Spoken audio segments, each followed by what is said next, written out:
নমস্কার বন্ধুরা, ঘরোয়া রেসিপি কিচেনে আপনাদের স্বাগত জানাই। আশা করি আপনারা সকলেই ভালো আছেন। আজ বাঁধাকপির একটি সুস্বাদু রেসিপি নিয়ে হাজির হয়েছি। বাঁধাকপির পাতুরি। একঘেয়ে বাঁধাকপি খেতে ভালো না লাগলে ট্রাই করুন এই রেসিপিটি, মুখের স্বাদ বদলে যাবে। আর এই বাঁধাকপির পাতুরি গরম ভাতের সাথে খেতে দারুণ লাগে। তাহলে বন্ধুরা দেখে নেওয়া যাক কিভাবে রেসিপিটি তৈরি করলাম। দেখুন বন্ধুরা, আমি আজকে বাঁধাকপির পাতুরি করব বলে একটা এরকম বাঁধাকপি নিয়ে নিয়েছি। এবার বাঁধাকপিটার যে সাইডে যে পাতাগুলো আছে, এই পাতাগুলো সব আমি ছিঁড়ে ফেলে দেব। এই পাতাগুলো কিন্তু ভালো না অতটা। এবার আমি বাঁধাকপিটাকে একদম সম্পূর্ণ ছুরির সাহায্যে বাঁধাকপিটাকে একটু কেটে নেব।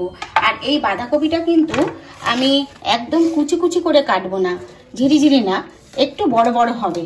পাতুরির জন্য একটু বড় বড় দরকার।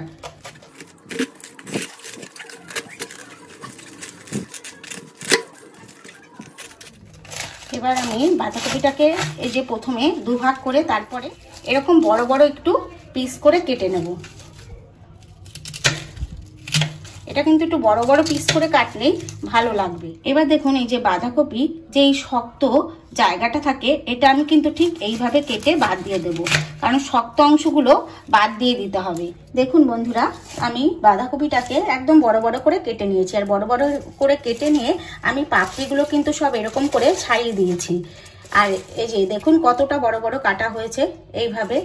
আর বাঁধাকপির যে সমস্ত শক্ত অংশগুলো ছিল সেগুলো কিন্তু আমি সব এই যে দেখুন কেটে বাদ দিয়ে দিয়েছি, কারণ শক্ত অংশটা কিন্তু দেবেন না, আপনারা এইভাবে কেটে বাদ দিয়ে দেবেন। দেখুন বাঁধাকপিটা আমি ধুয়ে রেডি করে নিয়েছি।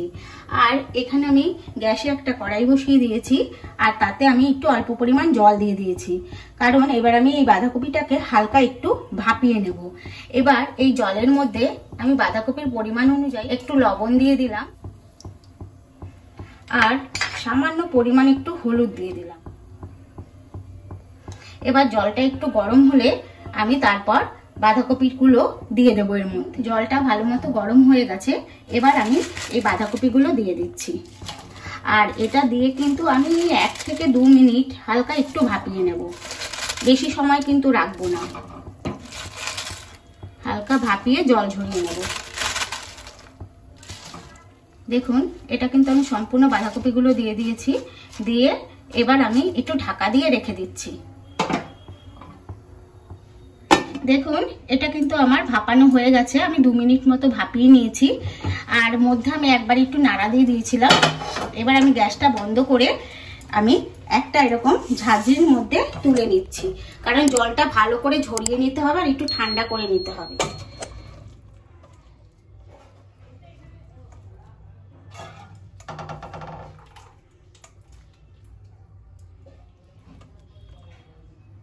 দেখুন আমি একটা পাত্রে কতগুলো এই যে ভাজা যে বাদামটা পাওয়া যায় সেই ভাজা বাদাম নিয়ে নিয়েছি।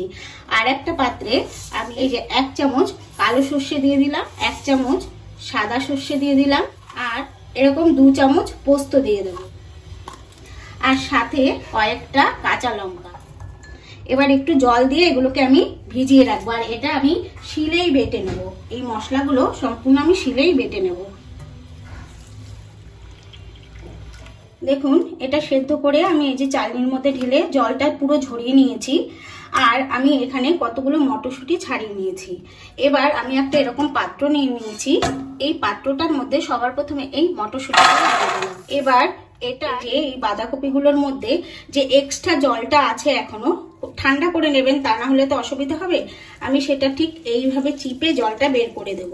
এটা যতটা আপনি পারবেন চিপে চিপে জলটা বের করে দেবেন, তাহলে কিন্তু খুব ভালো হবে। এইভাবে চিপে এই যে আমি জলটা বের করে সব বাঁধাকপিটা নিয়ে নিচ্ছি।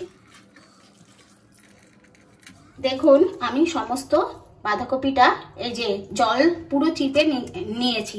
আর এই দেখুন কতটা জল বেরিয়েছে। এবার আমি এর মধ্যে যে সর্ষে, পোস্ত, বাদাম আর লঙ্কা আমি একসাথে শিলে বেটে নিয়েছিলাম, এটা 3 চামচ দিয়ে দিচ্ছি। এরপরে পরিমাণ অনুযায়ী লবণ দিয়ে দিলাম। আর লবণটা আমার খেয়াল রেখে দিতে হবে, কারণ আমি কিন্তু বাঁধাকপির মধ্যেও লবণ দিয়েছিলাম। এবার আমি একটু স্বাদের জন্য মিষ্টি দেব। পাতুরিতে কিন্তু একটু মিষ্টি দিতেই হয়। এবার মিষ্টিটা আপনারা আপনাদের পছন্দ অনুযায়ী দেবেন। এবার এর মধ্যে আমি 3 চামচ সর্ষের তেল দিয়ে দিলাম। এবার এগুলোকে আমি খুব ভালো করে মিশিয়ে নেব এইভাবে। দেখুন এই যে এটা আমি খুব ভালো করে মেখে নিয়েছি, মাখাটা আমার হয়ে গেছে। এবার আমি এখানে গ্যাসে একটা প্যান বসিয়ে দিয়েছি, প্যানটা আমার গরম হয়ে গেছে। এবার আমি এখানে 2 চামচ মতো সর্ষের তেল দিয়ে দিচ্ছি। এবার তেলটা একটু হালকা গরম হলে 1/2 চামচ কালো জিরে দিয়ে দিলাম, আর সাথে 2টো শুকনো লঙ্কা। এবার একটুখানি সময় এটা হলে পরেই এই যে দেখুন একটু সময় হয়ে গেছে। এবার আমি একদম অল্প পরিমাণ একটু সুন্দর কালারের জন্য কাশ্মীরি লঙ্কার গুঁড়ো দিয়ে দিচ্ছি, একদম অল্প পরিমাণ। এবার এটা এর সাথে মিশিয়ে নিচ্ছি। এখন কিন্তু গ্যাসের ফ্লেমটা একটু লোতে রাখবেন, কারণ তা না হলে কাশ্মীরি লঙ্কার গুঁড়োটা পুড়ে উঠবে। এই যে এটা আমার কিন্তু রেডি হয়ে গেছে। এবার আমি মেখে রাখা বাঁধাকপিগুলো দিয়ে দিচ্ছি।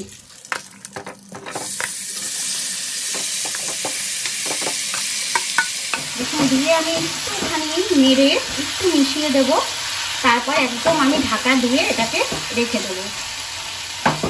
দেখুন বন্ধুরা, আমি ভালো করে এই যে তেলের সাথে মিশিয়ে দিয়ে এই যে একদম এরকম ভাবে পেতে পেতে দিচ্ছি।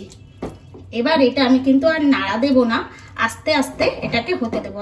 এখন আমি গ্যাসের ফ্লেমটা মিডিয়াম টু লোতে রেখে এটা হবে। এবার আমি এর ওপর থেকে 4-5টা কাঁচা লঙ্কা দিয়ে দিচ্ছি, দিয়ে এটা ঢাকা দিয়ে দিচ্ছি। দেখুন আমি আবার ঢাকাটা তুলে নিচ্ছি। আমি মধ্যে একবার ঢাকাটা তুলে নাড়িয়ে দিয়েছিলাম, আবার আমি আরেকটু নাড়িয়ে দিচ্ছি। আর এটা কিন্তু একদম শুকনো শুকনো হবে। আর দেখুন এই যে আমার কিন্তু শুকিয়েই উঠেছে। আমি আরেকটু নাড়িয়ে দিয়ে আবার ঢাকা দিয়ে রাখবো। দেখুন আমার পাতুরিটা কিন্তু সম্পূর্ণভাবে রেডি হয়ে গেছে। এবার আমি এর মধ্যে উপর দিয়ে একটু ধনেপাতা কুচি দিয়ে দিচ্ছি, আর সাথে আমি উপর থেকে একটু সর্ষের তেল দিয়ে দিচ্ছি। দিয়ে এবার আমি গ্যাসটা বন্ধ করে দিয়ে এটা আমি 5 মিনিটের জন্য ঢাকা দিয়ে রাখবো। আমার বাঁধাকপির পাতুরি রেডি হয়ে গেছে। এবার আমি নামিয়ে নিচ্ছি। দেখুন বন্ধুরা কি সুন্দর হয়েছে দেখতে।